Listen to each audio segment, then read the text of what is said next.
the performance is really quite amazing. We set the bar with TK1, and it's the highest performance mobile processor in the world a year ago. Even to this day, it still holds the performance leadership relative to all mobile processors in the world. This is comparing to the Apple 888X, which just came out a year later. And when you compare that to TX1, Tegra X1, we're going to set the bar yet again.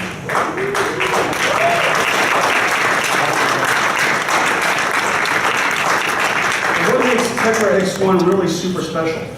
It's made possible because of the Maxwell GPU architecture. Is the energy efficiency that we're able to achieve. With Tegra K1, we were already the most energy efficient architecture in the world. I don't mean just lowest power. Lowest power is an important metric, and oftentimes comes with it low performance. The important thing about what we're trying to achieve, because we're trying to deliver extraordinary performance within a very small power envelope, energy efficiency while you're doing a great deal of work is important to us. Super energy efficiency is vital to almost everything that we do. It is one of the reasons why it took almost 2 years to bring the Kepler architecture to mobile processors. Today with the Tegra X1, we're going to take energy efficiency to a brand new level. Unbelievable levels of energy efficiency.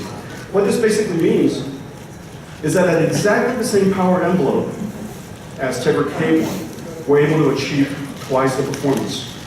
And we, of course, increase the energy, thermal envelope, the power envelope, we can increase the power even further, performance even further. Now those are benchmarks and performance measurements, and tonight you're going to see a whole lot of websites that deeply benchmarks Tegra X1. But what makes Tegra X1 really, really special is what it can do. Now one of the things that Tegra X1 is able to do, of course, is run the state-of-the-art engines that any desktop computer can run.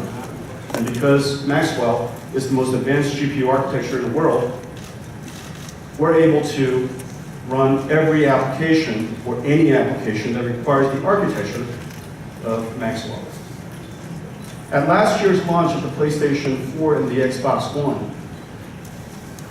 the premier demo was the Unreal Engine demo called Elemental.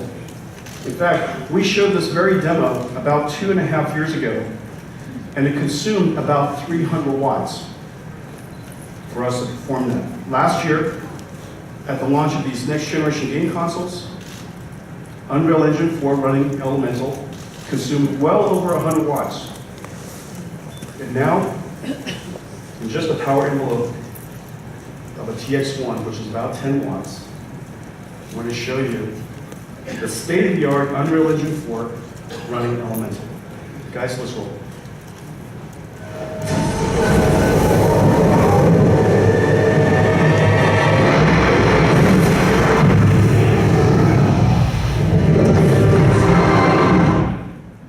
Is that amazing, guys?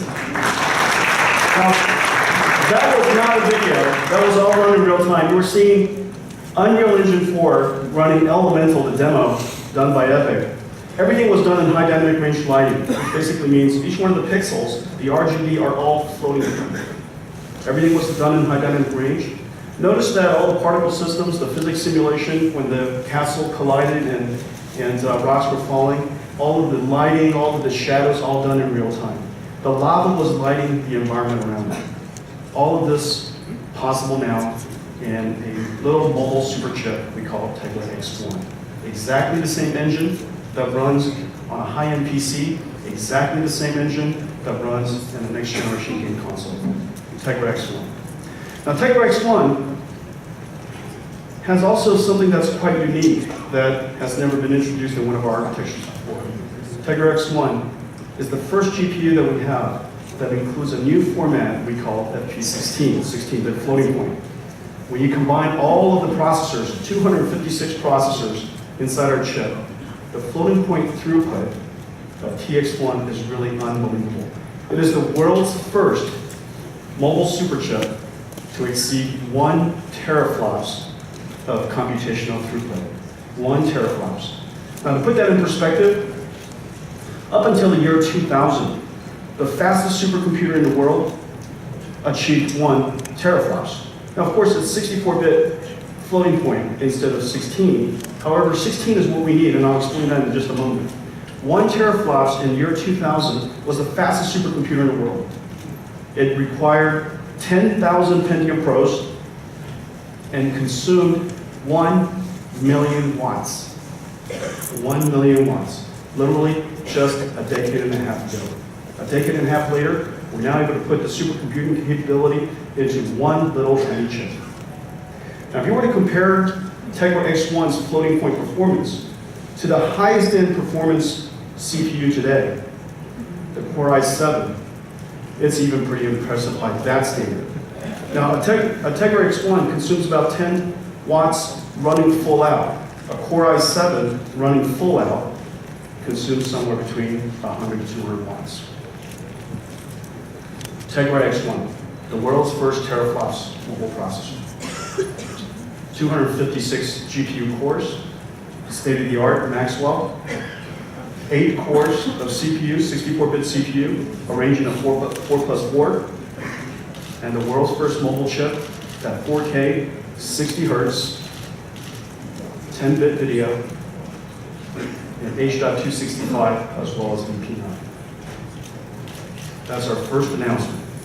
What was initially called, codenamed Arista, known by many of you, who follow us very closely, is now called Tegra X1.